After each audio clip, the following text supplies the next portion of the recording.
ঘোনডাঙ্গা গ্রামেও বিজেপির কোনো ইয়ে ছিল না, এখন দেখা যাচ্ছে এখানে বিজেপি। ওই যে বললাম ভাই, গদ্দার বেঈমান নেমক হারাম, জানেন না? বললাম পয়সার জন্য করছে। ওই সামনাসামনি লাগায় না, সামনাসামনি লাগায় না, রাতে গোপনে লাগিয়ে দিচ্ছে। লাগাতে পারে, লাগালে তাদের কোনো কাজ হবে না মানুষের।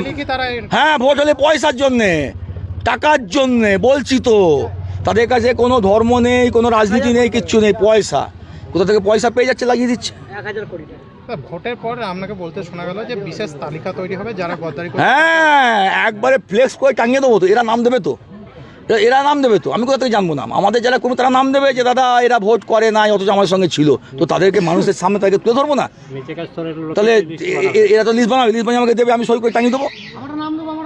ওই তো সেখানে কি মানে দলের হয়ে যারা গাদ্দারি করবে তাদের নাম দেওয়া? হ্যাঁ হ্যাঁ হ্যাঁ হ্যাঁ হ্যাঁ 5 বছর ধরে দলের মধ্যে সব সুযোগ নিয়েছে।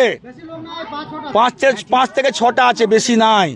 তো তাদের মুখোশটা তো সব নিয়েছে। এইবার পেছন থেকে ছুরি মারছে, দিয়ে তারা খাল কেটে কুমির আনছে। আটকাতে পারবে? আজ যে এত সুন্দর রেখেছি, আজ যদি এখানে সাম্প্রদায়িক সম্প্রীতি নষ্ট হয়, আজ যদি এখানে মারামারি হয়, আজ যদি রায়ট হয়, সামলাতে পারবে? মমতা বন্দ্যোপাধ্যায় বুক দিয়ে আগলে রেখেছে, আমি আগলে রেখেছি। এখানে একটা হিন্দু মুসলিম বলুক তো যে এলাকায় কোনো টেনশন আছে? মহরম হয় না, ঈদ হয় না, দুর্গা পুজো হয় না, কালী পুজো হয় না, কোথায় কোনো তো টেনশন নাই? জিজ্ঞেস করুন তো, সবাই আনন্দ করে করছে। তা এইটা ওদের ভালো লাগছে না? তাহলে ওরা যখন এসে এটা করছে, ওরা আগুন নিয়ে খেলছে।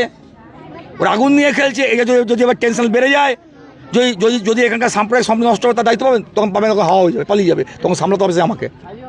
ওইটাই আমাদের বিরোধ। সারা বছর রাজনীতি করো, ঠিক আছে, রাজনীতি করছো না, ভোটের সময় টেনশন বাড়িয়ে দিচ্ছ।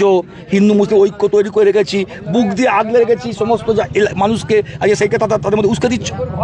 তাহলে ঠিক আছে, তাহলে কি আগামী দিনে তাদের বিরুদ্ধে খেলা হবে কিনা জানি না। যা করা আমার ছেলেরা করবে, এইটুকু বলে দিলাম, আমার ছেলেরা করবে।